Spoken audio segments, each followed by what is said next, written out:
counterinsurgency operations. We're now joined on the line by Piers Pigo, who's a consultant with the Focus Group. Piers, thanks very much indeed for joining us and welcome to the program. Good morning, Peter, and good morning to the listeners. All right, let's start by, I don't know if you can walk us through what we currently know about this incident and how much confidence we have in available information. Well, I think that's a good starting point, Peter, is that the quality of the information coming out of Cabo Delgado is often quite sketchy. However, the reports that have been received in relation to this incident show that a fisherman leaving one of the islands in Ibo district, which Ibo district is one of the province's 17 districts and is made up of a constellation of islands off the coastline. That traders coming from one of those islands were intercepted by a naval patrol boat. And it would appear from what we know that there was an incident in which at least 5 were killed. Their bodies were found on the Macomia coastline with their IDs and cell phones in there and so forth. So it's not clear whether they were shot on the boats or they were captured and taken elsewhere and shot and so forth. But it does appear as though the Navy, well, at least the Navy is being accused of dealing with this. Now, in this particular incident, the Navy is denying it's involved. It did attack civilians on a boat further up the coastline a few weeks ago, and it admitted its involvement in that. And that matter is supposedly under investigation. So, I mean, as you said, this isn't the first attack by the Navy, allegedly, on civilians at sea. Could this be, I don't know, pointing to systemic issues and how naval operations are being conducted, if it's true that that both incidents are Navy related? Well, it's not the first time the Navy have been involved in these kinds of allegations over the last few years. The coastline is a particularly difficult one to patrol, and the Mozambican Navy is systemically under-resourced and under-capacitated. Those are very difficult waters to navigate, and whilst there are some experienced captains and crew within the Navy, they simply do not have the kind of equipment, support and boats to be able to provide security on that coastline to address the nature of the threat that is presented by the insurgents along that area. This is the area we're talking about is an area of serious focus for the insurgents over the last 8 years. It's one of their sort of stronghold areas, and they know the conditions there extremely well. So you're dealing with an under-resourced Navy. I mean, this is complemented by challenges that we see on land and certainly in the air as well, where there's virtually no capacity to take on these insurgents. So this is part of a wider set of problems relating to Mozambique's security capacities. And of course, we know that the Rwandans have been deployed.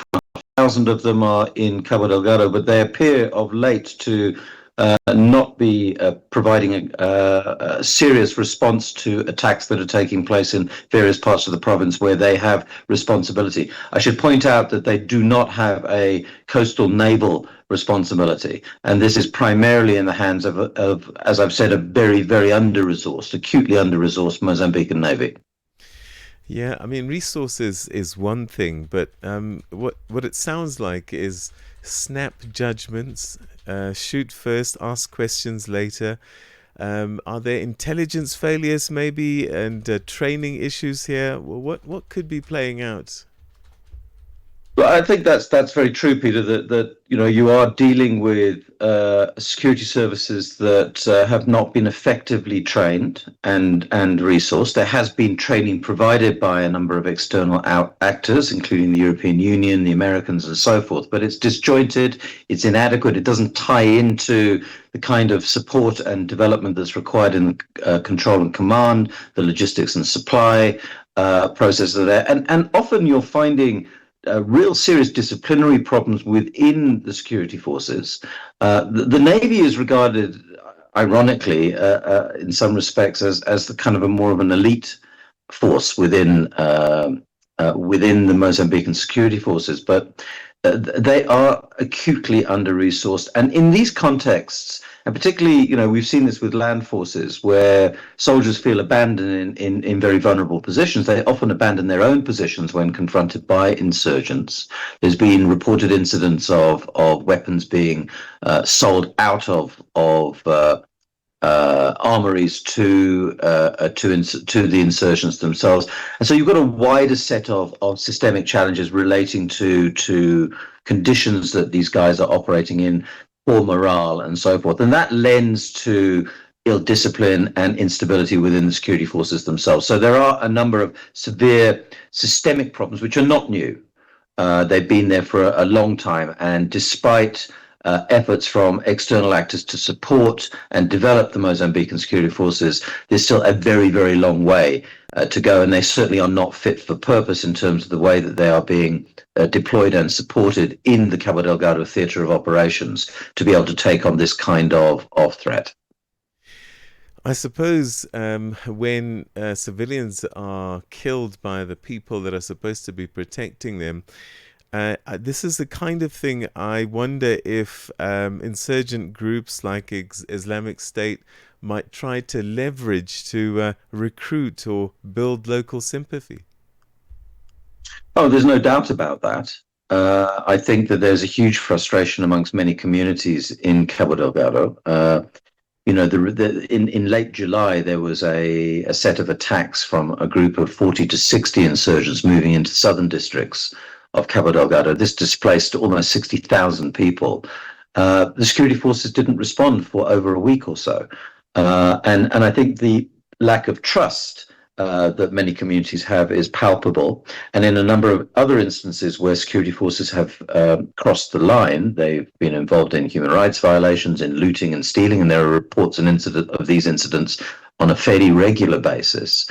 That this feeds into conditions that obviously can be exploited by insurgent groups. Now, this doesn't mean that people are flocking to join the insurgency. The insurgents' recruitment methods are brutal. They kidnap and they force people into these situations. But you've got communities across Cabo Delgado, particularly in the most affected districts, that are caught in the middle of this between violent insurgents and often a unstable and violent set of security force actors as well. And navigating that space is extremely difficult for communities that have been uprooted and displaced over the course of a number of years. I mean, you have hundreds of thousands still displaced in Cabo Delgado. You have hundreds of thousands who are living in this kind of in-between world between the insurgency and a government that is encouraging people to go back into the communities that they've fled. But of course, that then provides space for insurgents to operate within. And we've seen insurgents active in 8 districts in the last 3 weeks. That's over half of the districts of the it's half the districts of the province itself. So this shows you that this is an insurgency that certainly is not in decline. Piers, we're going to have to leave it there, but thank you very, very much indeed for your insights on this situation. Thanks for your time. It's a great pleasure, Peter. Thank you. That's Piers.